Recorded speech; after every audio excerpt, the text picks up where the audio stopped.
It is hard to overstate just how shocking these images are to UAE residents who are used to this country being a beacon of safety and stability, as Iran now threatens the, quote, heaviest offensive in its history following the supreme leader's death. Can you give us the very latest on the scope and scale of the targets and casualties so far, and what more the UAE is bracing for today?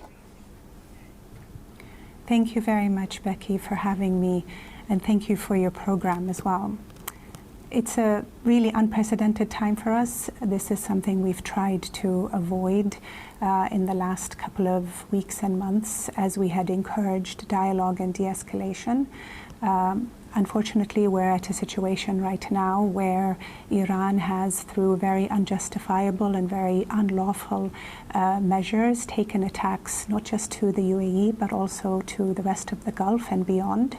That is something that we do not accept. We have one of the best defense systems in the world, and we are confident that we will be able to continue to support our infrastructure and protect the people who live here. I know it's a scary time for a lot of the residents. You had mentioned that, because you're right, we don't hear these types of loud sounds, but at the same time, those are sounds of interception. And where there has been damage, that has been primarily debris. And so I do think it is important that we reaffirm to the people of the UAE, both expatriates but also nationals alike, that we have one of the best air-to-missile defense systems in the world, and that we are doing everything to ensure that we continue to be safe and secure. These threats from Iran had been telegraphed should they be attacked by the US. They were on Saturday morning. The threats were on US bases, effectively, around this region and in the UAE. These strikes have been wider than that. I note the attacks, for example, on sort of hotels and civilian infrastructure in the UAE. How much worse do you fear this could get, and what is your sense of the targeting here? So however way they want to move, we will be ready for that. We, of course, do not want further escalation. We are calling for calm and measured responses. But by the same token, as you noted earlier, over 137 ballistic missiles, over 200 drones, that has been intercepted by the defense system in the UAE. We continue to urge de-escalation. We're working with our partners all around the world and receiving from them assurances not only of support and coordination, but also severe condemnation that this has taken a much larger regional standpoint by really implicating other countries in the Gulf as well. And you've urged de-escalation, as you say, arguing diplomacy is the only way forward. Now we've seen official statements as well from the UAE and around the Gulf region condemning the attacks, and a clear message: we reserve the right to retaliate. Reem, what is that response likely to look like? Well, it depends, Becky, and it's a really fluid and dynamic situation right now. But rest assured to the people of this country that we will leave no stone unturned to make sure that we do defend ourselves, and we are prepared for that. We hope it doesn't come to it, but by the same token, we're not going to sit idly by as we continue to be recipients of such a barrage of attacks that are unlawful and unjustified as well. The UAE in the region clearly has the option to switch from not allowing the US to launch attacks from territory in the Gulf to a combative mode in support of the US and Israel's operation on Iran. Is that likely? Sorry, I lost you for a second. Do you mind repeating that?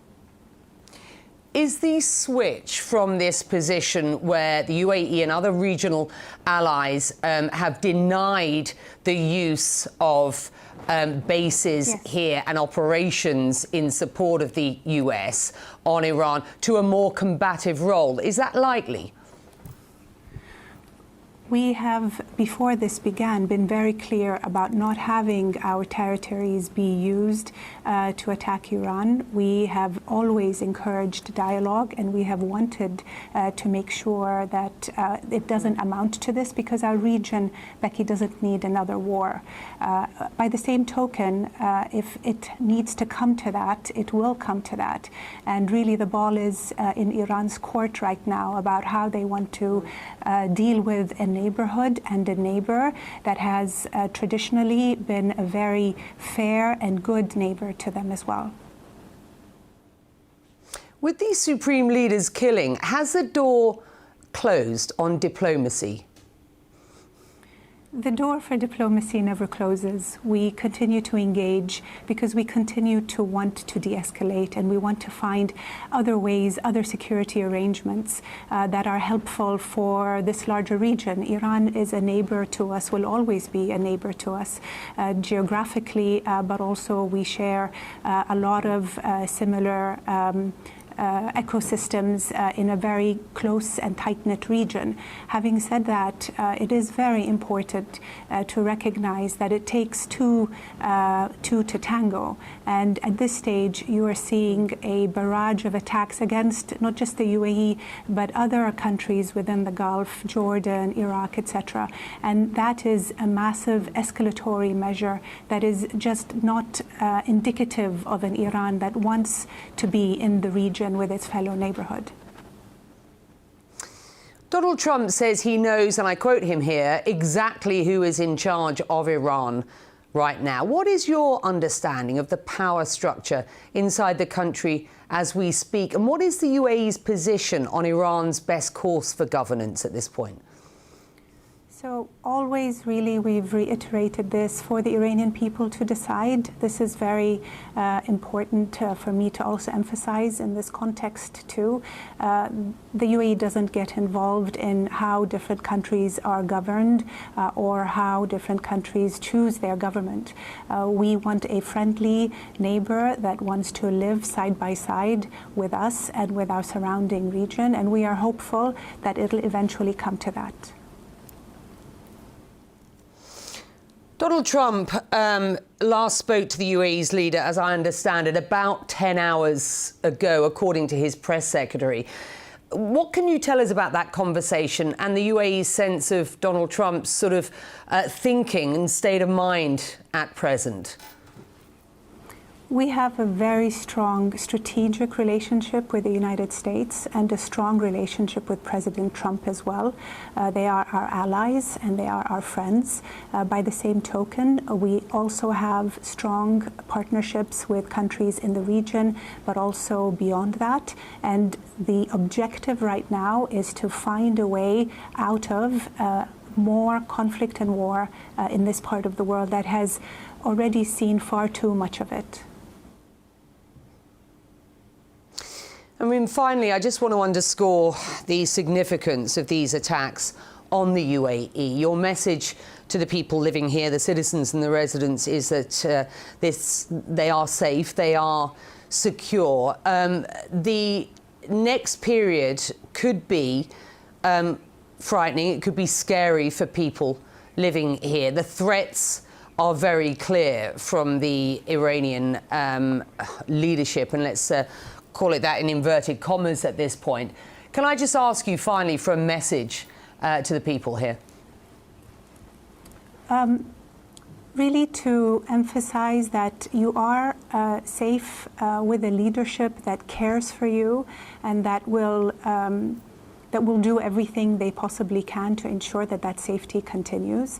I want to highlight again, Becky, that we need to salute our defense forces, law enforcement, all of the civil defense teams and police forces that really, it's just been quite loud, and there's been some debris at different places, but otherwise, we've been quite safe in comparison to some other very, very horrible war zones. So really put things in context to recognize that we are in a safe place that has a very strong infrastructure and a leadership that truly does care for Emiratis and non-Emiratis alike, but also for tourists and visitors.